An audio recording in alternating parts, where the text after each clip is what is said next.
కూటమి అధికారంలోకి వచ్చి 1 ఇయర్ కావస్తోంది. ఈ 1 ఇయర్ కాలంలో కూటమి పైన తీవ్రమైనటువంటి వ్యతిరేకత వచ్చింది. ఆ వ్యతిరేకతకు గల కారణాలు అందరికీ తెలుసు.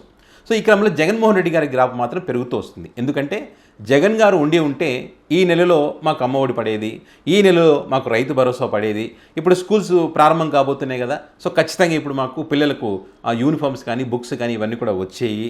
అదేవిధంగా ఈ వాలంటీర్ వ్యవస్థ ద్వారా ఏది కావాలని కూడా అది మా ఇంటికే పంపించినటువంటి పరిస్థితి జగన్ గారు. చంద్రబాబు నాయుడు గారు ఇంకా ఎక్కువ చేస్తారని నమ్మి మోసపోయామనేటువంటి ఒక చర్చ గట్టిగా జరుగుతుంది. జగన్ గారు ఉంటే బాగుండేది అని చెప్పి. అంటే ఈ కూటమి యొక్క గ్రాఫ్ తగ్గుతూ వస్తుంది. ఈ 1 ఇయర్ కాలంలో జగన్ గారి గ్రాఫ్ చాలా వరకు పెరుగుతూ వచ్చింది. సో ఇలా పెరిగినటువంటి గ్రాఫ్ను జగన్మోహన్ రెడ్డి గారు చేజేతిలా పాడు చేసుకుంటున్నారనేటువంటి ఒక చర్చ ఈరోజు గట్టిగా జరుగుతూ ఉంది.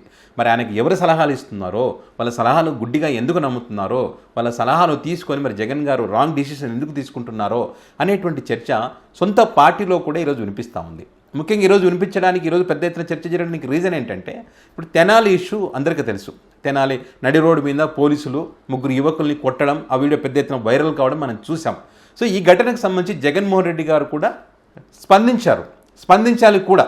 కొంతమంది ఏమంటారంటే, జగన్మోహన్ రెడ్డి గారు ఏంటి, వాళ్ళు రౌడీ షీటర్లు, గంజాయి బ్యాచ్, ఒక కానిస్టేబుల్ మీద దాడి చేయడానికి ప్రయత్నం చేశారు, అలాంటి వాళ్ళని జగన్మోహన్ రెడ్డి సమర్థిస్తారంటే, జగన్మోహన్ రెడ్డి గారు సమర్థించింది వాళ్ళని కాదు, పోలీసులు చేసినటువంటి తప్పును ప్రశ్నించారు.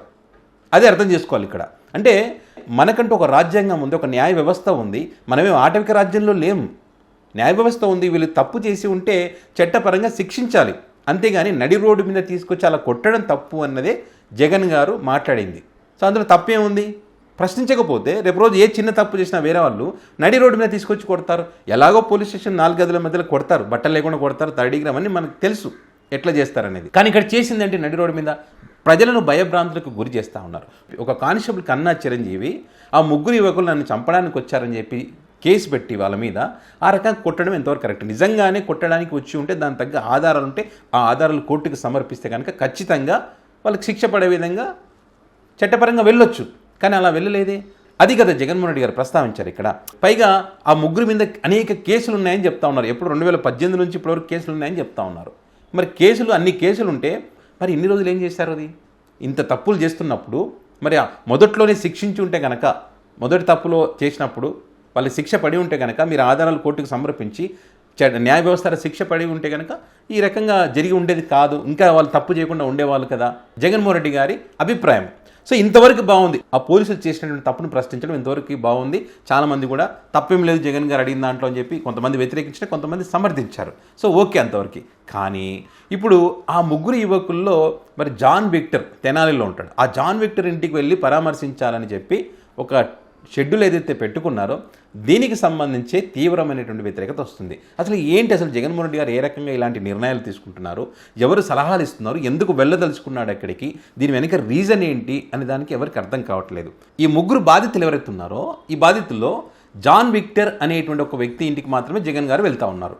సో అక్కడికి వెళ్ళడానికి కారణం ఏంటి, ఏం చెప్తా ఉన్నారు వీళ్ళు? ఇప్పుడు ఆ వ్యక్తి జాన్ విక్టర్ ఎవరైతే ఉన్నారో ఈ వ్యక్తి LLB చేస్తూ ఉన్నాడు గుంటూరులో. సో ఈ గొడవలకి వాటికి సంబంధం లేదు, చాలా దూరంగా ఉంటాడు. ఆ రోజు బర్త్డే ఉంది కాబట్టి మాత్రమే ఈ వ్యక్తి వెళ్ళాడు. సో ఈ క్రమంలో ఇదంతా జరిగింది కాబట్టి ఆ వ్యక్తిని పరామర్శించడం ద్వారా పోలీసులకు కూడా భయం అనేటువంటిది ఉంటుంది.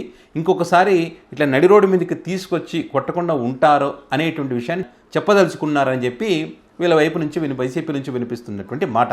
మరోపక్క ఉన్నటువంటి చర్చ ఏంటి, వాళ్ళు రౌడీ షీటర్లుగా ఉన్నారు, గంజాయి బ్యాచ్, కన్నా చిరంజీవి మీద దాడి చేయడానికి ప్రయత్నం చేశారు కానిస్టేబుల్ పైన. సో ఇలాంటి బ్యాచ్లని జగన్మోహన్ రెడ్డి గారు అక్కడికి వెళ్ళి పరామర్శించి ఏం మెసేజ్ ఇవ్వదలుచుకున్నారు? పైగా పోలీసులు చేసినటువంటి దానికి కొంతమంది వ్యతిరేకించినా మరికొంతమంది సమర్థిస్తూ ఉన్నారు కదా. గతంలో తెలంగాణలో జరిగినటువంటి దిశ ఎన్కౌంటర్ ఏదైతే ఉందో, దిశ కేసుకు సంబంధించిన ఎన్కౌంటరు, ఆ అంశానికి సంబంధించి కూడా జగన్ గారు అప్పుడు మాట్లాడినటువంటి మాటలు కూడా ఇప్పుడు ప్రస్తావిస్తూ ఉన్నారు. సో అప్పుడు ఒకలాగా స్పందించి ఇప్పుడు ఇంకొకలాగా ఎట్లా స్పందిస్తారని చెప్పి చాలామంది అభిప్రాయపడుతూ ఉన్నారు. జగన్ గారి నిర్ణయం కరెక్ట్ కాదు అని చెప్పి. సో మీ ఉద్దేశం వేరే అయిండొచ్చు.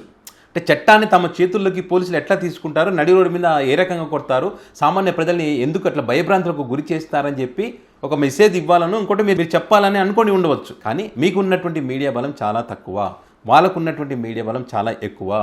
మీరు మంచి చేస్తేనే దాన్ని చెడుగా ప్రచారం చేసేటువంటి పరిస్థితుల్లో మీరు ఇప్పుడు ఈ రౌడీ షీటర్లో కేసులు ఉన్నటువంటి గంజాయి తీసుకునే వాళ్ళ ఇంటికి వెళ్ళి పరామర్శిస్తే అది ఏ రేంజ్లో ఉంటుంది నష్టం అనేది ఒకసారి మీరు అయితే గమనించుకోవాల్సి ఉంటుంది. ఎందుకంటే ఒక మంచి వ్యక్తిని దొంగను చేయడం వాళ్ళకి క్షణాల్లో పని, చాలా ఈజీగా చేసేస్తారు వాళ్ళు. వీడు మంచోడు కాదని చెప్పి ఫస్ట్ 5 మంది చేత చెప్పిస్తారు, వీడు దొంగ అని చెప్పి.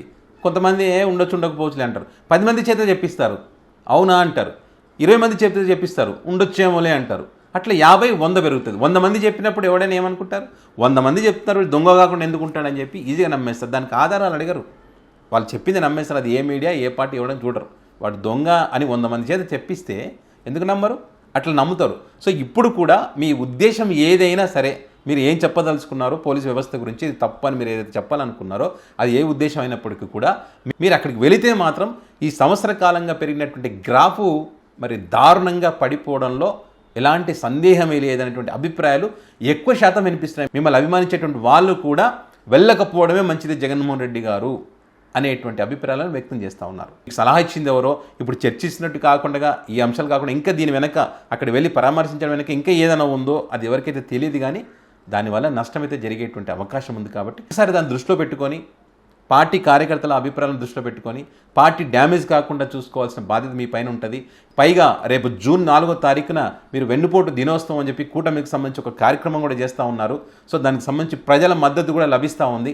నిజమే కదా, జగన్మోహన్ రెడ్డి గారు వెన్నుపోటు దినోత్సవం చేస్తూ ఉన్నారు కూటమికి సంబంధించి, ఇందులో తప్పేముందని చెప్పి అభిప్రాయాలు వ్యక్తమవుతున్నటువంటి క్రమంలో మరి దాన్ని డైవర్ట్ చేయడానికి వీళ్ళు ఖచ్చితంగా, మీరు రేపు తెనాలి వెళ్తే మాత్రం ఖచ్చితంగా అది డైవర్ట్ అవుతుంది. మీరు చేసేటువంటి జూన్ 4th వెన్నుపోటు కార్యక్రమం అవుతుంది, అది ఫెయిల్యూర్ అయ్యేటువంటి అవకాశం ఉంటుంది. అది దాని గురించి చర్చ జరగకుండా ప్రజల్లో ఖచ్చితంగా మీరు దీని గురించే చర్చ జరుగుతుంది. ఈరోజు హోమ్ మినిస్టర్ గారు మాట్లాడినటువంటి మాటలు కూడా గమనించండి. ఆమె ఏమంటున్నారు, పోలీసులు చేసిన దాంట్లో తప్పే ఉంది, రౌడీ షీటర్లని గంజాయిలని జగన్మోహన్ రెడ్డి వైసీపీ పార్టీ సమర్థిస్తుందా? అంత ఓపెన్గా వాళ్ళు చెప్తా ఉన్నారంటే మేము చేస్తుంది కరెక్ట్ అని చెప్పి ప్రజలను నమ్మించేటువంటి ప్రయత్నం చేస్తూ ఉన్నారు వాళ్ళు. మీరు రేపు వెళ్తారంటే ఈరోజు ప్రెస్ మీట్ పెట్టి మాట్లాడేస్తూ ఉన్నారు వాళ్ళు.